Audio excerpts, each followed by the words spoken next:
ಕುಡಿಯುವ ನೀರಿಗಾಗಿ ಹಾಹಾಕಾರ, ನೀರು ಕೊಡ್ತಾ ಇಲ್ಲ, ವಿಷ ಕೊಡ್ತೀರಾ ಕೇಳಿ. ಇದೆಂತ ಸರ್ಕಾರಕ್ಕೆ ನಾವು ಓಟು ಹಾಕಿಬಿಟ್ವು. ಮೈಸೂರು ಜಿಲ್ಲೆ ನಂಜನಗೂಡು ತಾಲೂಕಿನ ಮಾಡಹಳ್ಳಿ ಗ್ರಾಮದಲ್ಲಿ ಕುಡಿಯುವ ನೀರಿಗಾಗಿ ಪರದಾಡ್ತಾ ಇದ್ದು, ಜಲಜೀವನ್ ಮಿಷನ್ ಯೋಜನೆಯ ಪೈಪ್ಲೈನ್ ಒಡೆದು ನೀರು ಸರಿಯಾಗಿ ಸರಬರಾಜು ಆಗ್ತಾ ಇಲ್ಲ. ಟ್ಯಾಂಕ್ ಮೂಲಕ ನೀರು ಕಳಿಸಿಕೊಡಿ, ಇಲ್ಲ ಅಂದ್ರೆ ಬೋರ್ ಹಾಕಿಸಿಕೊಡಿ, ನಾವೇ ಹಣ ಕೊಡ್ತೇವೆ ಎಂದು ಕಚೇರಿಗೆ ಬಂದ ಗ್ರಾಮಸ್ಥರ ಒತ್ತಾಯವಾಗಿದೆ. ಇಂಥ ಪಂಚಾಯಿತಿಯವರು ನೋಡ್ತಾ ಇಲ್ಲ. ದಿನನಿತ್ಯ ನೀರಿಗಾಗಿ ಕೆರೆ, ಕಟ್ಟೆ ಹಾಗೂ ಖಾಸಗಿಯವರ ಬಳಿ ಅವಲಂಬಿತವಾಗಿದ್ದು ನೀರು ಹೊತ್ತು ಹೊತ್ತು ಸಾಕಾಗಿದೆ. ನಮಗೆ ನೀರು ಕೊಡ್ತಾರಾ ಅಥವಾ ವಿಷ ಕೊಡ್ತಾರಾ ಕೇಳಿ. ಊಟ ಇಲ್ಲದೆ ಬದುಕಬಹುದು, ಆದ್ರೆ ನೀರು ಇಲ್ಲದೆ ಬದುಕಲು ಹೇಗೆ ಸಾಧ್ಯ? ಇದೆಂತ ಸರ್ಕಾರಕ್ಕೆ ನಾವು ಓಟು ಹಾಕಿಬಿಟ್ವು ಎಂದು ಸರ್ಕಾರಕ್ಕೆ ಹಿಡಿ ಶಾಪವನ್ನ ಹಾಕ್ತಾ ಇದ್ದಾರೆ. Bureau report, Jayashankar, Prajaprabha TV, Nanjangud.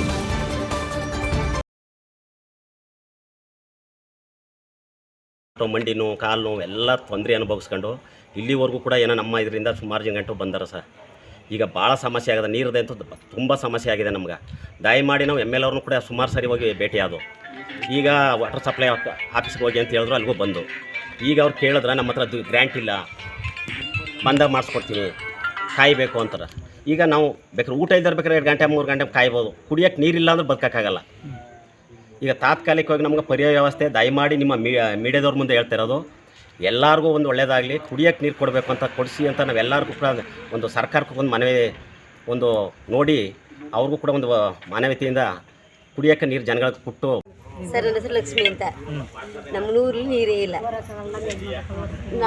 ನಾವು ತೊಂಬೆಲೂ ಹೊರಕ್ಕಾಗಲ್ಲ, ದೂರದಿಂದ ಹೊತ್ತು ಬರೋಕ್ಕಾಗಲ್ಲ. ನಮ್ಮ ಮಕ್ಕಳಿಗೆ ನೀರಿಲ್ಲ ಅಂದ್ರೆ ಸ್ನಾನ ಮಾಡ್ಸೋಕ್ಕೂ ಆಗಲ್ಲ. ಮನೇಲಿ ಯಾತಕ್ಕೂ ನೀರಿಲ್ಲ, ದನ ಕರುಗಳಿಗೂ ನೀರಿಲ್ಲ, ನಮಗೂ ನೀರಿಲ್ಲ. ನಮಗೆ ನೀರಿಲ್ಲ, ಅವಕ್ಕೆಲ್ಲಿ ಕುಡಿಸೋಕ್ಕದ್ದು ನೀರು. ನಮ್ಗೆ ನೀರಿಗೆ ಪ್ರಾಬ್ಲಮ್. ಫಸ್ಟ್ ಅರ್ಜೆಂಟಲ್ಲಿ ನೀರು ಬೇಕು ನಮ್ಗೆ. ನೀರಿಲ್ಲ ಅಂದ್ರೆ ಬದುಕೋದೇ ಚಾನ್ಸ್ ಇಲ್ಲ. ನೀರು ಬೇಕು ನಮ್ಗೆ. ಮೊದಲು ಏನಿಲ್ಲ, ಫಸ್ಟು ಏನೇನೋ ಮಾಡ್ಕೊಡ್ತಾರೆ, ಏನು ಬೇಡ. ಸದ್ಯದಲ್ಲಿ ನೀರು ಮಾತ್ರ ಬಿಟ್ಕೊಟ್ಟಾರೆ, ಬಿಟ್ಕೊಡಲ್ವ ಅದೇ ಬೇಕಾಗಿರೋದು. ಬಿಟ್ಕೊಡ್ತಾರೆ, ಅದನ್ನು ಕೇಳಿ. ಫಸ್ಟ್ ನಾವು 4-5 ಸರಿ ಪಂಚಾಯತಿಗೆ ಹೋಗಿದ್ದು ಬಂದೀವಿ. ಎಲ್ಲರದ್ದು ಕಂಪ್ಲೇಂಟ್ ಮಾಡೇ ಸಾಕಾಗದ. ಮಕ್ಳಿಗೆ ಸ್ನಾನ ಇಲ್ಲ, ಸ್ಕೂಲ್ಗೆ ಹೋಗ್ಬೇಕಾದ್ರೆ ಮಕ್ಕಳು ನಮ್ಗೆ ಸ್ನಾನ ಮಾಡಿದ್ರೆ ಸ್ಕೂಲ್ಗೆ ಕಳ್ಸೋಕ್ಕಾಗಲ್ಲ. ನಾವು ಫಸ್ಟ್ ನೀರು ಬೇಕು. ಮೊದಲು ನೀರನ್ನೇ ನಮಗೆ ಬೇಕಾಗಿರೋದು. ನಮ್ಗೆ ನೀರು ಬಡಿಲ್ಲ. ನೀರು ಕೊಡ್ತೀರಾ ಅಂದರೆ ವೀಸಾ ಕೊಟ್ಟಾರ, ಅವ್ರು ಅದನ್ನೇ ಕೇಳಿ. ನಿಮ್ಮ ಹೆಸರು? ನಮ್ಮ ಹೆಸರು ಲಕ್ಷ್ಮಿ ಅಂತ. ಗ್ರಾಮದಿಂದ ಕೊಟ್ಟರೆ ನಾಳೆಗೆ ಕೊಡ್ತೀವಿ ಅಂತಾರೆ. ಯಾವುದು ದುಡ್ಡು ಇಲ್ವಂತ. ಒಂದು ಟ್ಯಾಂಕರ್ಲಾರ ನೀರು ಕೊಡಿ ಅಂದ್ರೆ ಅದಕ್ಕೂ ದುಡ್ಡು ಇಲ್ವಂತ ಇಲ್ಲಿ.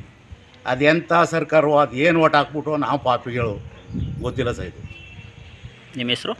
ಸಿದ್ಸಟ್ಟಿ ಅಂತ ಸರ್. ಗೊತ್ತಲ್ಲ ಸರ್, ಇದು ಈ ಕಲೆಕ್ಷನ್ನು ಆತವಲ್ಲಿಂದ ಪೈಪ್ಗಳನ್ನೆಲ್ಲ ಅವ್ರು ಕೆಲಸ ಮಾಡೋಕ್ಕೆ ಸಲುವಾಗಿ ವಾಡ್ದು ಇಟ್ಬಿಟ್ರೆ ಆ ಥರ ಎಲ್ಲೆಲ್ಲೂ ನೀರು ಕಡಿತಾ. ಬೋರ್ ಆನ್ ಮಾಡಿದ್ರೆ ಟ್ಯಾಂಕ್ ಹೋಗಲ್ಲ. ನೀರು ವಿಪರೀತ ತೊಂದರೆ ನಮ್ಮೂರಲ್ಲಿ. ಅದಕ್ಕೆ ಸಾಹೇಬ್ರು ಕೇಳೋದು, ಎಮ್ ಎಲ್ ಎ ಅವ್ರಿಗೆ ಹೇಳಿದ್ದೀವಿ.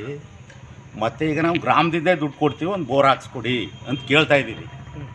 ದಯಮಾಡಿ ಇಲ್ದಿರ ಜನ ಸತ್ತೋಯ್ತಾರ ಇವರು.